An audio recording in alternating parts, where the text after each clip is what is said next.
ubwo aza mu kazi aje mu kazi nyine arambwira ati turatahana ati nda no gutaha nyine arandindira ariko ari wamwemereye iryo kosa ribamo narabyanze maze kubyanga aravuga ati noneho ngewe ndagucyura nkujyane mu rugo iwanyu nimba wabyanze ndavuga ati ngewe nta kibazo ndatega moto ngewe ngere mu rugo nta kibazo nawe utahe ubwo mbyanze niko guhamagara boss nyine avuga ati umukobwa Josiane yansuzuguye arambesha nyine ibintu byinshi ubwo nyine mu gitondo mbyuka njya mu kazi boss ambaza ukuntu byagenze ndamusobanurira boss nawe yanga kubyemera neza nyine ndavuga ati okay nta kindi arambwira ati ngiye mu kazi arambwira ati uyu munsi rero ngo haye akaruhuko ejo arebwo uzaza mu kazi ubwo nawe boss akima akaruhuko arambwira ati mu karuhuko naguhaye ugomba kuza ejo ukansanga ahantu tukaganira ibyo ngibyo kuvuga ngo iby'imyeyo ngibiki ni umuco nago ari ibintu nyine biteye isoni ku buryo umuntu atabivuga guca imyeyo ni ibintu bisanzwe kuko bireba umukobwa uwo ari we wese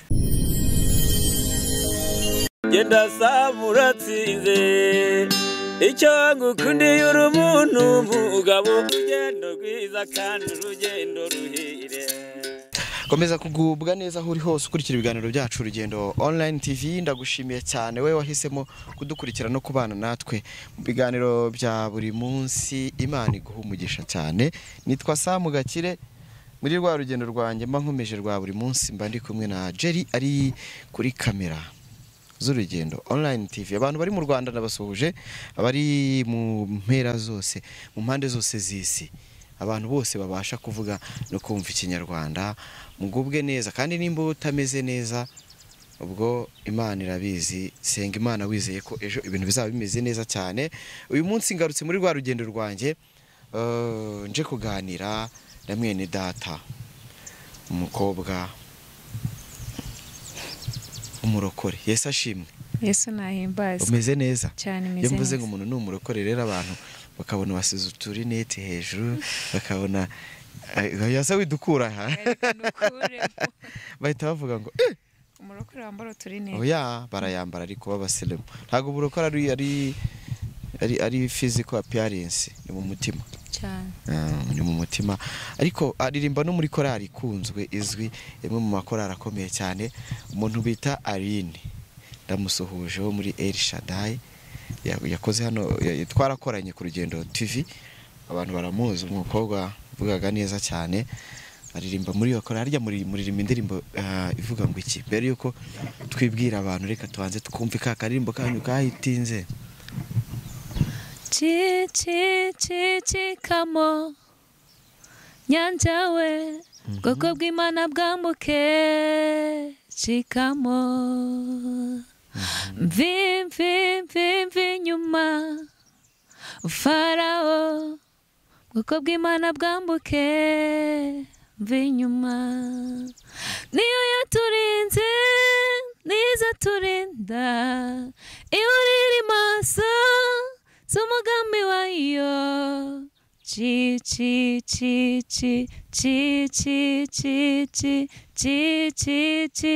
kamo komese cikamo twigendere njye na Jerry ubundi kwe tuba turi mu rugendo nta n'ibintu tuba dukeneye bidusitaza bidukoma mu nkokora muri rwa rugendo rwacu ninde turi kumwe uyu munsi ninde twakiriye murakoze cyane amazina yanjye nitwa Mukeshimana Josiane abenshi banze ku izina rya Jojo kuko niyo nkunda gukoresha buri gihe utwika cyane umurokore utwika Jojo umeze neza yego meze neza cyane urashima Imana n'abandi bantu bake ndashima Imana ko ndi muzima narangije umwaka amahoro nge na famille yanjye n'inshuti n'abavandimwe turashima Imana ishimwe cyane ryo nishimwe rikomeye cyane ku muntu kubonye hano bwa mbere Jojo ni muntu iki akora iki Jojo mu busanzwe ni umuntu ukunda Imana n'abantu bayo cyane nkunda gusenga cyane ngakunda korali by'umwihariko El Shaddai indirimbo mo ndayikunda aho bari nabo nibabona kino kiganiro I love you so much ndabakunda cyane uti ndakubaje ati nkora iki ti nkunda gusenga ubwo uri umukozi w'Imana umukozi w'Imana ikindi mu buzima busanzwe icyo naba nkora nize ibya hoteleri ya urabikora nayikoragamo ariko ubu sinyikora kubera imbogamizi zimwe na zimwe uraza kuzitubwira aho tuzimenye cyane ati ndi umukozi w'Imana kandi Imana irahemba cyane irahemba Imana buri amatariki y'Imana se niyo ihembera namwe nayo dusanzwe tuzi oya amatariki Imana ihemberaho ntago ari kimwe nk'uko nyine wajya gukora ahantu nyine ukavuga ati itariki ni nzahembwa kubera ko ndi mu kazi umushahara igihe runaka ukwezi ni kugera nzahembwa amatariki Imana rero atandukanye n'ayo mu kazi amatariki y'Imana atandukanye no mu kazi ariko abantu anyway abantu bagiye gukora abantu babyuke bajye gushaka imirimo mukore munasenge ntago mbwiye abantu ngo mugende mujye mu butayu gusenga ni byiza ariko kuvuga ngo Imana iha umugisha imirimo y'amaboko yacu ntabwo tuzajya kuva ku wa mbere kugera ku cyumweru mu butayu abantu barabizi hari abantu inzara yariye bamenye ubwenge yamenye ko gusenga ni byiza gufata umwanya ugashima Imana ukayisaba ukanayiragiza bibaho ariko nanone ibyo bintu byose bigomba gukurikirwa no gukora kugira ngo ibintu bigende neza cyane kuko iyo usenze cyane ntukore niho hava gutubura niho hava gutangira kujya mu ndimi udafite ugahanurira abantu ibintu cyane cyane nta rubanza nciye nta muntu ncirira urubanza reka twikomereze mu rugo aho uvuka ni hehe mvuka famiye yanjye aho iri Kinyinya ariko ubu ngubu akenshi nkunda kuba ndi Kicukiro ariko famiye yanjye iri Kinyinya kavukire n'ubundi ari Kicukiro ariko nuko twimutse famiye yawe iri Kinyinya Kicukiro hari kuzihe mpamvu z'akazi mari ku mpamvu z'akazi uribana oya mbana n'umuryango wanjye wundi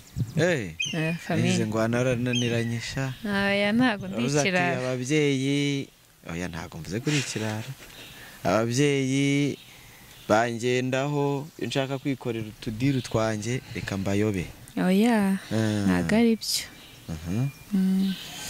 nukorera ati reka mbere yuko ndibuze kubaza ibintu byinshi cyane urambwira ati umurimo w'Imana kuririmba kugira uti ibyo ari byose dukunda kubona ndakwakira hano abantu benshi baririmba mu makorari baririmba mu ariko bitavuze ko kuburirimba muri korari ariko ukiranuka cyane ni iki kintu kuririmba muri korari kwawe ijwi ryawe cyangwa se ubutumwa utanga mu ndirimbo byafashije iki abantu bahantu usengera cyangwa se abantu bahandi hantu hari rizati wabonye ku buryo bagatire koko ndi gukorera Imana hari umuntu mbonye uhindutse kubera umurimo w'Imana nkora tukira aho ngaho ntago wajya gukora ikintu nyine kugira ngo werekane ko wakoze ikintu ushimishe mugenzi wawe cyangwa ngo ukore ikintu kugira ngo uhindure mugenzi wawe mbere na mbere we mu mutima wawe wowe ugiye gukora ikintu ese ninjya gukora iki kintu kizafasha abantu wowe ubwawe mu mutima urabanza ugahinduka urugero nkanjye Josiane ntago nzajya kubwira umuntu ngo fashwa nanjye ubwanjye nabanje ngo mfashwe menye icyo ngiye gukora icyo ari cyo ushobora kuririmba ntago umuntu yakiyumva ko agiye kuririmba we ubwe ahubwo Imana niyiza ikabana nawe ibyo arimo byose kuko nta muntu ujya ubasha gukora ikintu ari ukishoboje ahubwo twebwe byose dushobozwa na Kristo uduha imbaraga kuko niko ijambo ry'Imana rivuga wagiye muri korari bikunze wagiyeyo hari umuntu ugusunitse cyangwa wagiyeyo hari ibyo uhunze oya ntago nagiye muri korari hari umuntu usunitse ahubwo kuva kera nyiri umwana nakundaga kuririmba kuko njyewe niwe mutima wanjye kuva kera numvaga ko nzaririmba kandi nkumva ko nyine bizandinda ibintu byinshi kuririmba bituma umuntu agira ibintu bimwe na bimwe ahonga mu buzima bwa buri munsi yego urakijijwe ndakijijwe ku giti cyane kuba nyine narakiriye Yesu n'umwami mu mutima wanjye nkumva ko nyine nakiriye agakiza iyo umuntu akijijwe hari ibyabaretse cyane n'ibiki ibyaha ibyaha warabiretse ibyaha kuko nta muntu ubwira ku munsi adacumuye kari nta muntu ubwira adacumuye reka tureke kubishyira ku bandi bantu ngiye Josiane ngiye narakijijwe warakijijwe waretse ibyaha cyane wabivuyemo pe nabivuyemo nk'ibihe byase byari byarakuzengereje wavuga wavuyemo ibyaha umuntu agira bimuzengereza se wenda byawe byanjye wenda ntago ngiye navuga ngo nari mfite ibyaha byambanyeho karande ahubwo nyine hari igihe umuntu avuga ngo ngiye mfashe umwanzuro ngiye gukizwa ibi ndabiretse ibi mbivuyemo ubwo nyine birahari. Ari ushobora ko wabiretse neza cyane narabiretse bitewe nuko ngiye ubwanjye mba nibona kandi nuko niyumva. Ariko ntago wajya hariya buriya ngo tuzishima dutabarutse niko abahanga bavuga, bakongera bati turi mu isi dufashe igihe mu ntambara, none wowe bati ngewe rwose ndabizi ne, ahubwo ngiye mbona wagasabye Imana imbaraga zo gukomeza urugendo urimo n'imbari rwiza koko. Naho kuvuga ngo ndumva narabiretse aho twaba tubeshye. Nyine impamvu navuze ngo ndumva narabiretse kubera ko nyine nta muntu udacumura ku isi, nanjye ubwanjye nacumura ku giti cyanjye, ariko nyine niyo mpamvu iyo umuntu agiye kugwa mu cyaha Imana nyine harasenga Imana ikamuha imbaraga. Ntabwo navuze ngo nyine ndi intungane imbere y'Imana. Oya ibyaha byo urabikora. Ibyaha byo nta muntu utabikora, nuko umuntu yakora. Tureke kureba ku bandi. Nakora icyaha nkihano. Ariko kera twari dufite ukuntu abarokore iyo yakoraga nk'icyaha cyane cyane gusambana, ubu abantu barabyoroheje rwose, barabimanuye babigira ibyaha bisanzwe. Ibyaha byose bamwe baravuga ngo ni bimwe, abandi bati gusambana ni icyaha gikorerwa imbere mu mubiri, biri mu byaha Imana yanga urunuka. Ubwo abantu baraza kudufasha kudusobanura neza, abavuga ati ibyaha ni kimwe, nimba gusuzugura no gusambana byose bishobora kuba ari kimwe, biri kuri rimwe, kuko byose byitwa ibyaha. Ntabwo tubizi. Abahanga mu bijyanye n'ibyaha cyangwa se na Bibiliya baze kujya muri komanteri badufashe kubidusobanurira, nk'umuntu uri bwumva iki kiganiro abizi neza araza kudufasha kubisobanura. Ariko nanone kera umukobwa ashobora kugenda imbere akavuga ati Imana imbabarire narasambanye, ariko ubu ntabwo twagira uwo muntu ntitwamugira. N'umuhanuzi yibeshya akajya mu ndimi akakora ku muntu ngo arasambanye, inkuba zakubita mu nsengero. Ibyo nabyo wapi wawubeshye. Reka buriya nyir'ikibembe cy'umuntu arakimenyera. Buriya nimba wakoze icyaha ukavuga ati nasambanye, ugiye nko gusenga, wowe n'umutima wawe genda usenge, upfukame, usabe Imana imbabazi, kuko ushobora kutabishira nyine ukagenda ukabwira mugenzi wawe ngo mwaturire, ariko wowe n'umutima wawe n'Imana ukagenda ukatura ugasaba Imana imbabazi, Imana ikakubabarira. Ntabwo Imana ibabarira umuntu ngo nuko ngo nagiye ngo kwatura ngo runaka ngo nakoze icyaha runaka ngo mbabarira, kuko ushobora no kwimubwira nawe kimwe ko abantu ku iyi si ntago bose ubwiye ikintu ntago ariko akigumana mu mutima. Ahubwo ngeragira inama abantu bagenda bakatura abandi ibyaha, ko ubwawe wajya wicara ugapfukama imbere y'Imana ugasaba Imana imbabazi. Uko niko ubigenza. Ngende nsaba Imana imbabazi ku giti cyanjye. Nge ntago nakiteza abantu. Mbega ako kantu nimo wigisha abantu ubwenge, abantu ahubwo bajye babivuga, bajye batura ibyaha byanyu mubivuge kugira n'ubutaha uzagira isoni zo kongera kubikora, ntabwo mu byaha. Anyway, abari mu byaha musenga Imana ibashoboze, kuko niyo yonyine dushoboza kugira ngo ibintu tubireke kandi dukomeze urugendo ibintu bimeze neza cyane. Ibyaha byose Imana irabibabarira, irakicaye ku ntebe y'imbabazi zo kutubabarira twese cyane. Jojo, muri korari ati byandinze ibyaha, ubona iyo kibutaba muri korari iri nk'iki kiba cyarakubayeho? Ikintu cya mbere, korari nk'uko nabivuze irinda ibintu byinshi. Iyo nza kuba naragiye muri korari cyangwa ngira umuhate wo kuba najya gukorera Imana, ubu tuvugana ahantu mbandi mubyaye banamaze kubyara nk'abana nka 3 cyangwa abana ni umugisha. Abana ni umugisha, ariko hari kubyara abana ukabagiraho umugisha mu buryo bwemewe n'amategeko, ubana n'umugabo bwemewe n'amategeko y'Imana se. Amategeko wavuye gusezerana mu rusengero. Oya bira n'abana b'abantu babikora. Imana iha umugisha urukundo. Imana burya mu ijuru bamaze kubaho umugisha. Nkubwira impamvu mbivuze ibi ngibi byo kujya gusezerana imbere y'amategeko n'imbere y'Imana n'imihango, yego tuba tugomba kubikora kugira ngo babana bacu bazakore bafite wa murongo. Ariko nanone buriya Imana ngewe nzi ko divorce ya mbere, isezerano rya mbere ni kwa kundi ubwira umuntu ngo ndagukunda nta buryarya. Nibyo Imana ireba. Uzi ko ushaka kujya imbere ya padiri uri kumanika ibiganza, ariko mu mutima harimo imigambi mibi kuri uwo muntu, uri kuvuga ati tumara gusezerana nyuma y'amezi angahe mucika. wenda icyo nabivugaho impamvu nari mvuze ngo kujya muri korali byandinze ibintu byinshi. Ingingo ya mbere pe nyine abakobwa duhura n'inzitane nyinshi kandi zishoboka. Ako se buretse kwibarize buriya no mu nsengero habamwe abantu babashuka, abagabo baba bafite amabibiriya, babasore muririmbana basirimba, ashobora gushaka kukugusha mu cyaha cy'ubusambanyi. Biterwa nyine, ntago mvuze ko wenda umuntu uri mu rusengero atakora icyaha, kuko icyaha nyine twese dufite imibiri kandi twese twambaye umubiri. Umuntu uri mu rusengero se yagikora icyaha gute se? Reka nkubwire ntago twakorera icyaha mu rusengero. Dushobora guhura mu rusengero akankunda nanjye nkamukunda. Ibyo bintu se ubifite experience cyane? Ndabizi neza. Ushobora kuba mugiye mu rusengero mugahura mukaganira, kakwaka nimero. Ikibazo ntago uri kucyumva, uri kumbwira ngashobora, uri gutanga ikintu bita general example. Ndashaka ko umpa witangeho testimony. Reka nitangeho urugero. Njyewe ubwanjye nshobora kuba muye n'umuntu mu rusengero. Nahuye n'umuntu kamvuge ko nahuye n'umuntu mu rusengero anyaka nimero dusengana.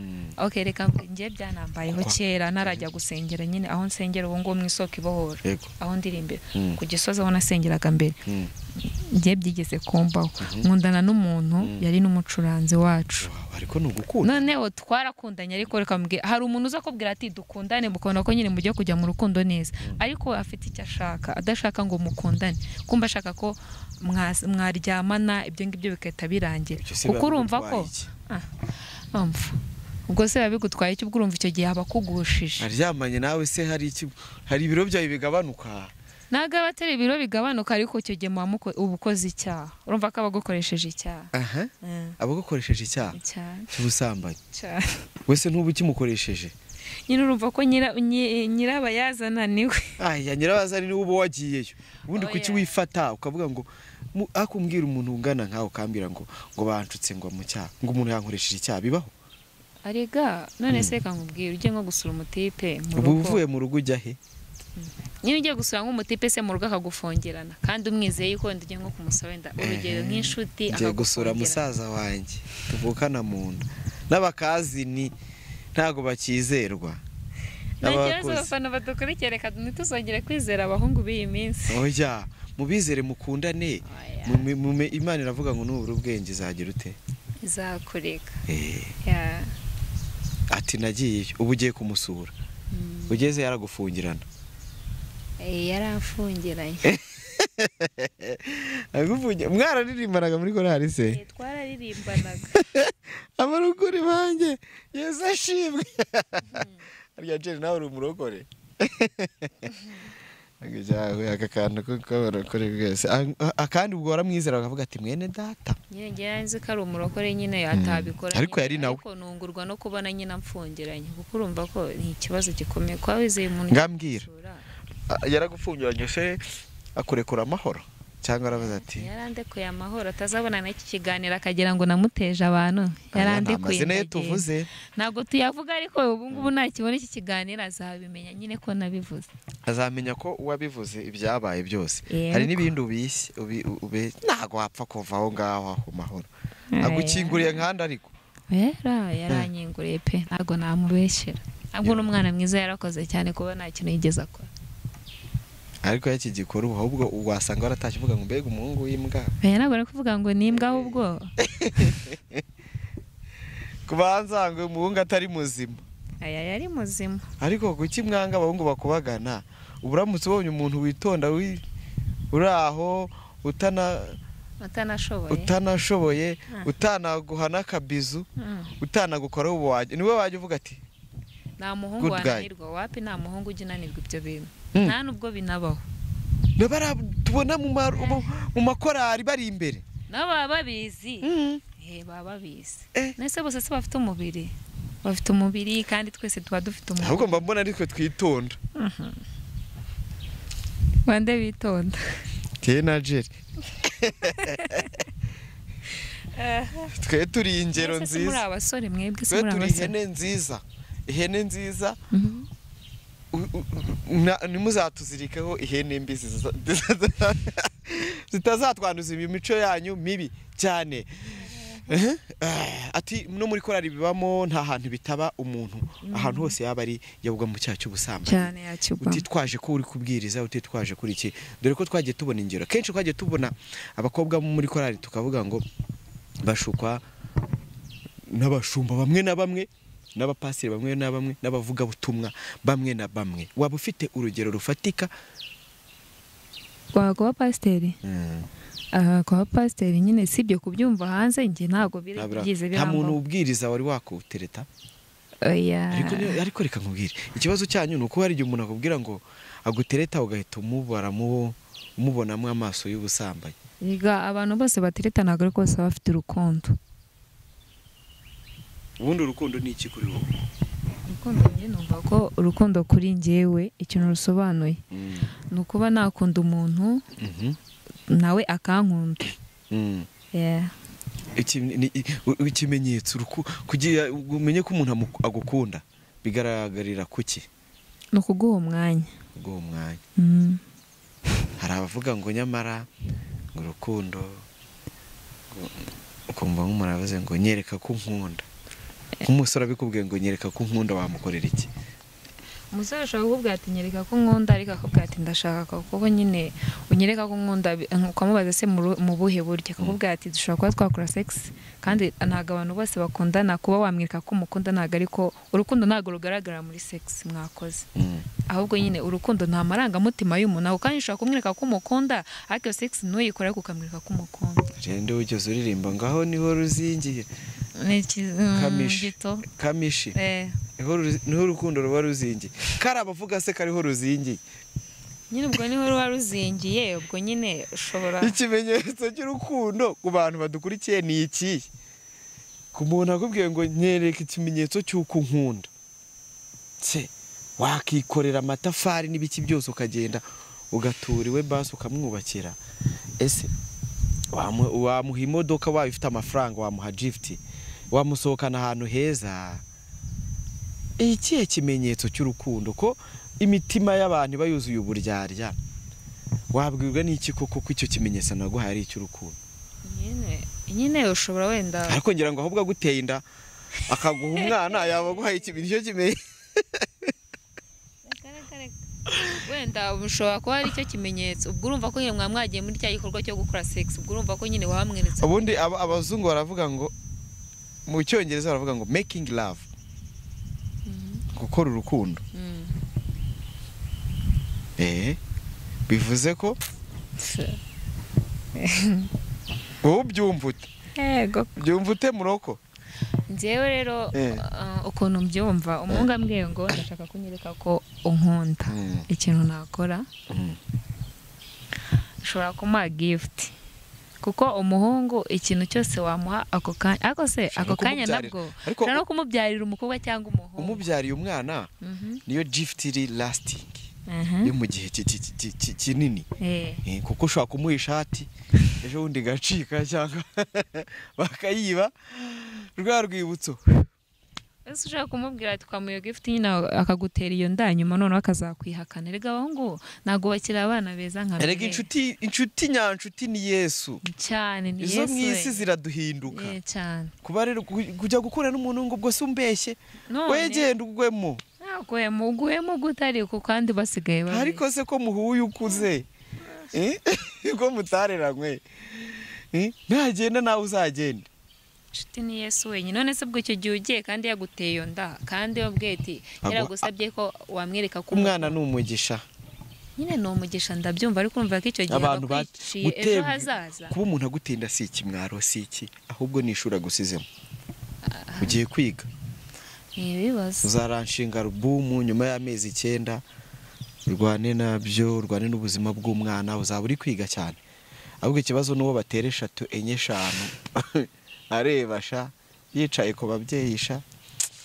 Ababyeyi baba baragowe, barihangana. Ababyeyi mujye mwihangana, mujye musenga Imana, mudusabire imigisha abana banyu. Umubyeyi nubona umwana atangiye kunanirana n'ukuri wimuvuma, witangira kuvuga ngo pungu uzapfa utyo bazagutera inda, ahubwo kaza amasengesho. Imana yonyine niyo ifite guhindura umuntu ikamugarura ku murongo. Niba umwana wawe mw'ibiyobyabwenge, nimba yirirwa mu basore, nimba yarararutse, ufite kumusengera ugakaza. Ariko ngo hari amagini aticwa n'amasengesho asanzwe. Yicwa Imana yonyine ariyo yishyiriraho iherezo ryabyo, ikavuga ati reka ngo tabare ibintu bigende neza cyane. None reka tuvuye muri korari, wewe wajya unyura ahantu henshi, wajya uhura n'abagabo, reka mbivuge gutya, wanyuze muri hoteli. Ati akazi ko muri hoteli nakanze kubera kondisiyo. Byagenze ute? Nakoraga muri hoteli y'Abataliyani. Nakoraga hano kuri MTN, yitwaga Via Veneto. Imbogamizi nagiye muriramo nazo cyane nyine z'abakiriya se? Abakiriya kuba boss. Ariko abakiriya ntacyo baba batwaye. Umukiriya bagufite ububasha se? Wenda boss ashaka kugukangunda kwiruka, umukiriya uza agataha. Urera abakiriya bura nibo ba mbere babi babaho. Kubera utwatipu twabo muba mwariye. Aya navuga ngo tipu kuzirya. Umukiriya ashobora kukwaka nimero. Ahubwo ati rero ndashaka nimero. Uzajya ubahiye mama wawe. Nese bavugana na mama wanjye bavugana iki? Mbwa nta telefone ngira. Kandi nitabira kuri iPhone 13. Nushaka kuyigura tujye tuvugana. Ukunda abakobwa muhamuza ubwenge ko mbona ugasanga umuntu umuhaye nimero afite iPhone, ufite kandi ntuzarara gutesha umutwe guhamagara. Kubera iki? Ntagurire iPhone nawe mujye muvugana murebana. Nyine abantu benshi nyine naga ari icyo baba bagendereye nyine. Cyambere cyaba bashaka ni kimwe cyonyine, kuko nimba aje mu kabari aje gukonsoma amafaranga yiwe, kandi icyo gihe akeneye ko customer care, akeneye ko umuntu akeneye uko kandi boss yaguhaye kondisiyo yo kubaha umukiriya nk'umwana. Kandi mbere yo kujya kwaka akazi kwa boss wabanje uhabwa amategeko ukuntu uzakira nyine umukiriya. Ugomba kumwakira nyine nkuko waje usaba akazi ukazamwakira neza. Ubwo nyine hari igihe umwakira bikagenda neza, hari n'igihe wakira n'undi mukiriya bikagenda. Ubu nawe n'umukobwa wawe turigiye mu izina rya Yesu, uwo mudayimoni ndamwishe ndamusengeye.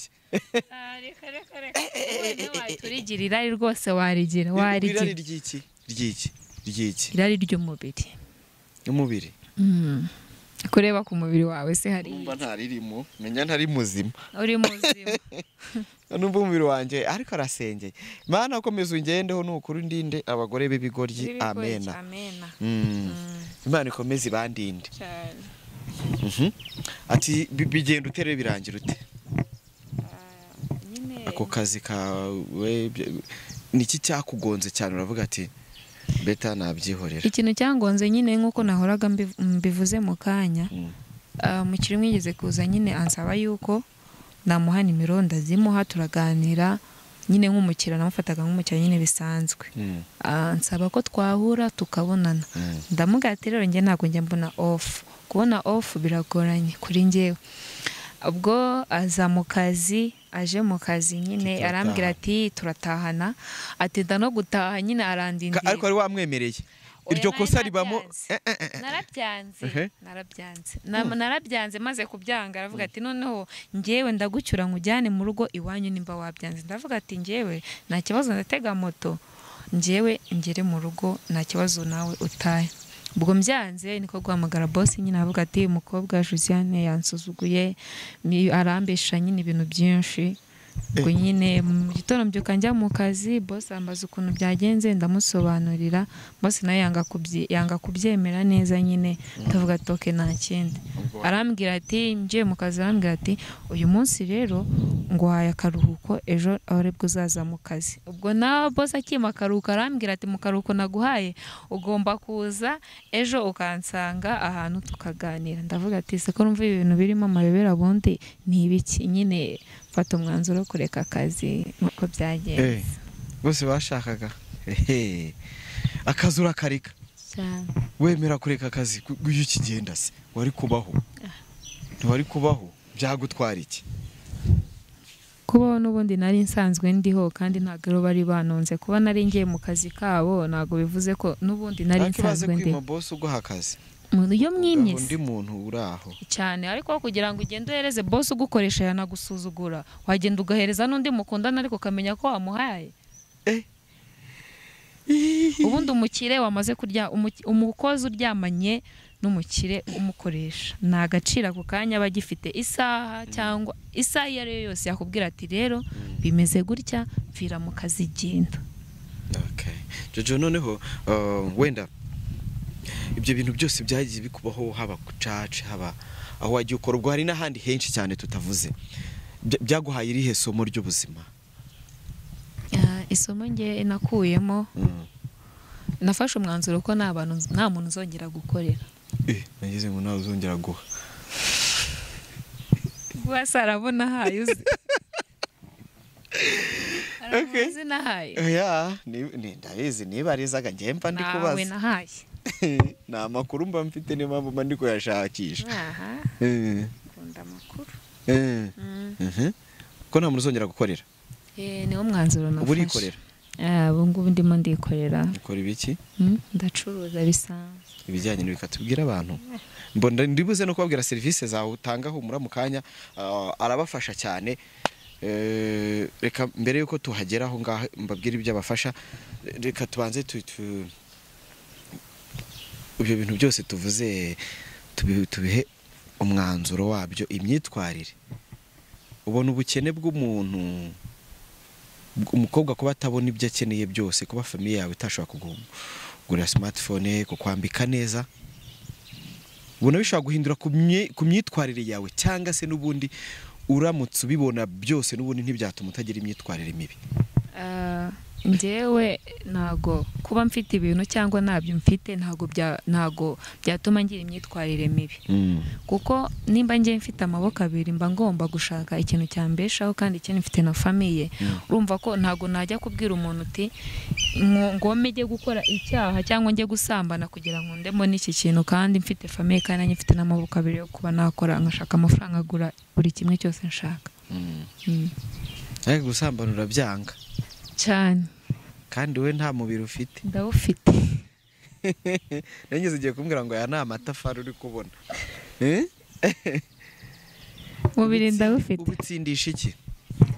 Hari ikintu nyine ikintu cya mbere. Ugira irari? Irari sara umuntu utarigira. Iyo rije bigenda ute? Ndihangana. Hangana umere nka Yosefu cyane. Se umuntu wihanganye bigakunda. Ni wihanganye wenyine. Ariko hari n'abagabo Imana yishimiraga byananiye. Bana ba Dawidi byaranze. Ubwo rero kuvuga ngo nabishoboye nagize ne, niyo mpamvu tuvuga ngo no kugerageza. Turagerageza kandi byagucika ukagaruka ugasaba Imana imbabazi. Ako ntabwo turi kwigisha abantu gucikwa, turi kubabwira ngo mwihangane. Ihangane ntibagakora ibyaha. Ihangane ibyaha bibi cyane. Nuko bimeze cyane. Tugaruke ku kindi gice. Ari ikiganiro cyawe nigeze mbona mbere uri kwigisha abantu uburyo baca imyeyo. None njyewe natunguwe, ntabwo nzi ko abarokore babikora mwibanga bihishe. Hari n'abakobwa b'abarokore banga kubikora ngo ni icyaha, ngo guca imyeyo ngo ni ubusambanyi. Abantu idini biba ryaratwaye, sinzi ikintu Bibiliya bivugaho, ntabwo ndi umuhanga kuri Bibiliya, wenda nyisoma nk'abandi nkagira ijambo rimwe rimpumuriza nikundira. Ariko Josiane, ibyo bintu urabikora? Si ni ibintu bisanzwe, ni umuco wa gakondo kera ku babyeyi bacu batubanjirije, wenda bo barabizi cyane kuko nabo batubyaye. Nanjye nziho bikeya ariko mfitemo experience nkeya. Umuntu akubonye abona ukiri muto, ntabwo n'ubundi ukuze cyane. Ndi mutoya. Wabikuye he? Ni umubyeyi wabikwigishije? Ufite undi muntu waguhayeho amakuru? Wabikuye he? Mama, mfite umutante wanjye mfata nka mama.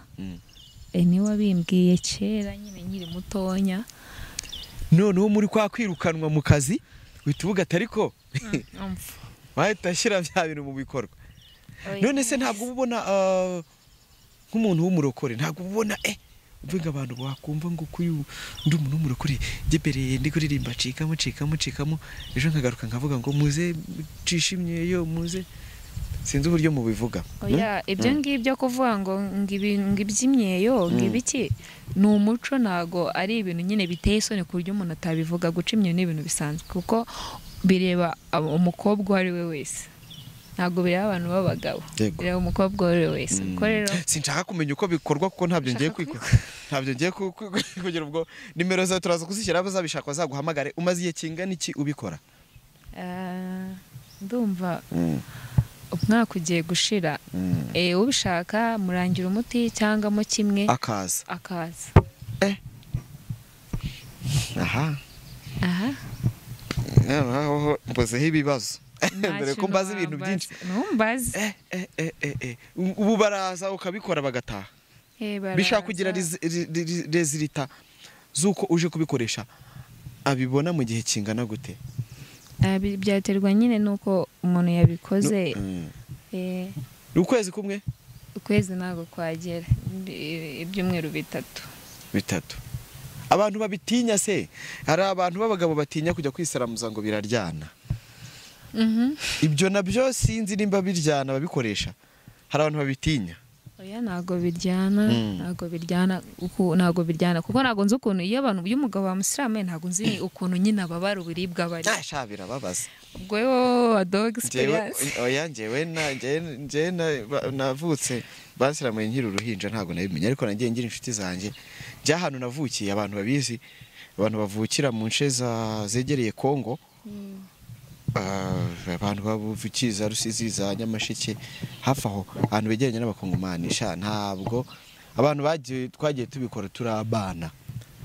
Nje najyaga nabonye abantu budisiramuye ngeze muri interina. Nabwo bavuye ngo i Kigali, abantu twiganye bavuye i Kigali nibo babitinyaga. Hari kera ariko ni kera ntago ari vuba, ni kera, ni imyaka ya kera cyane.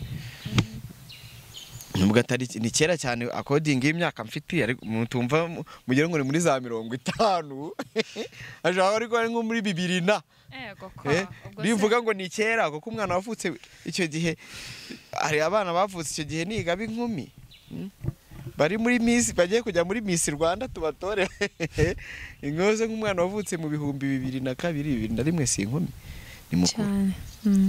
Kandi icyo gihe twigaga mu primaire.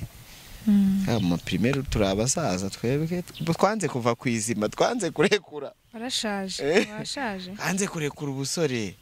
Washatse umugore se? Mumaze iki? Ankoresha ibyaha. Ibyaha ariko umugore mubana muza gukoresha ibyaha. Se umbwira ngo gusambana ni ibyaha. Gusambana ni icyaha ariko umugore n'umugabo babana mu rugo. Tutabikora ko namaze kwihimana. Nangusha mu byaha.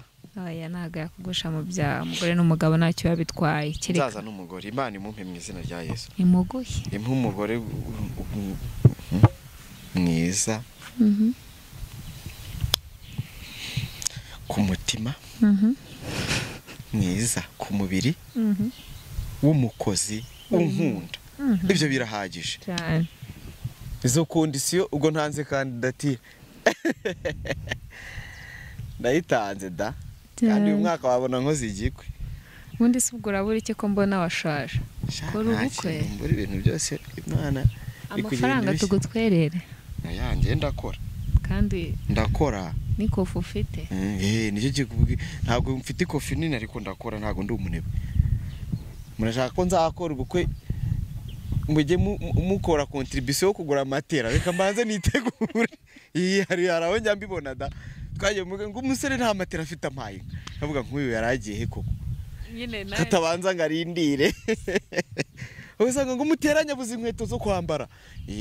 Tujya tubita ariko ntabwo turi kuvuga abantu ntibarongora, ariko abasore mubanze mwisuganye neza. Ntabwo bitegetswe ko ushaka kugura gukora ubukwe ufite intebe nziza n'amateleviziyo, ariko none hari ibintu byibanze ugomba kuba ufite kugira ngo byibuze uwo mwana w'abandi azanaryame ku kamatera. Reka twe dushaka kuba wibera muri geto kumbagara uryama hasi ukabyuka ugashyiramo agapantaro ukigendera akaryirinda umuntu akakubona outside. Ariko utarinjije umuntu mu buzima bwawe ukumva ko nuzana n'umuntu w'abandi rero. Ariko makoni ko shwaririmbye nimba umukunze mujyane no hasi araharyama. Ntabwo nabwo bitegetswe ko abantu bose bazakora ubukwe ariko bafite amamodoka bubatse amazu. Ahubwo Imana ishobora kuguha umugisha ari uko muri kumwe n'uwo muntu cyane. Niyo mpamvu muri uyu mwaka ngiye n'umuhungu wanjye Jerry turi kwitegura igikwi hari icyo tuvuze se igikwi turi kwitegura ikijeri imibatizo ngaho cyane cyane ubwo abantu rero baze ubafashe baguhamagare ababifite abakoze ibyo ngibyo by'imyeyo mu bigumane ni byiza ubundi nuhe mumaro wabyo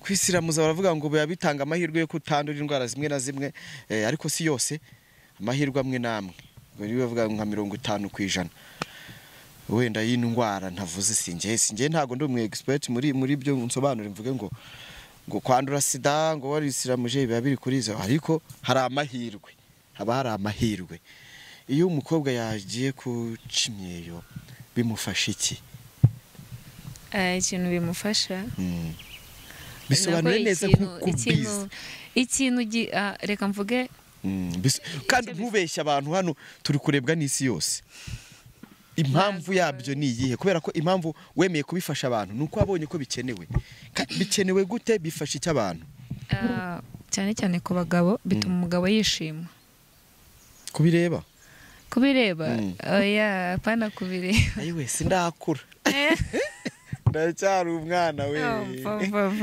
ewe mujye munyihanganira mwa bantu mwe ibi mvuga umunwa wanjye warananiye ubundi umunwa wanjye nutankiza uzankoraho umugani mugabo abagabo barabikunda barabikunda bituma nyine umukobwa waciye imyeyo ashimisha umugabo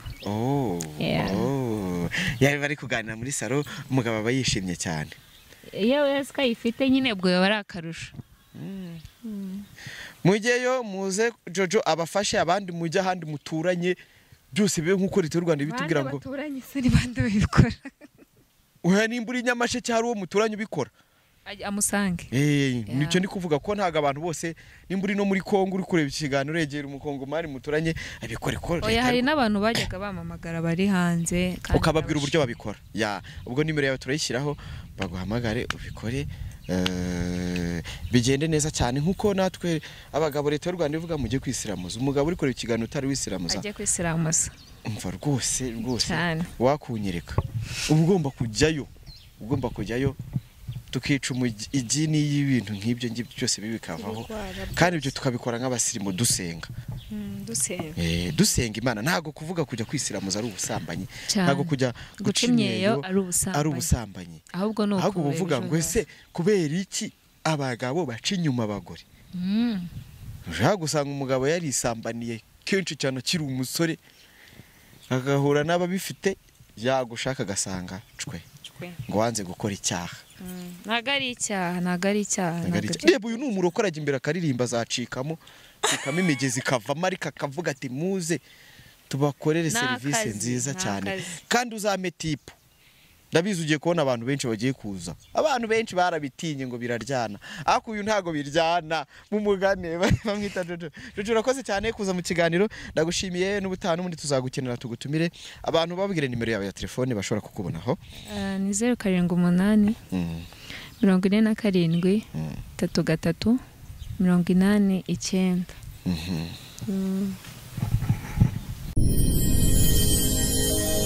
genda saba uratsinze icyo ngukundiye uri umuntu mugabo urugendo rwiza kandi urugendo ruhire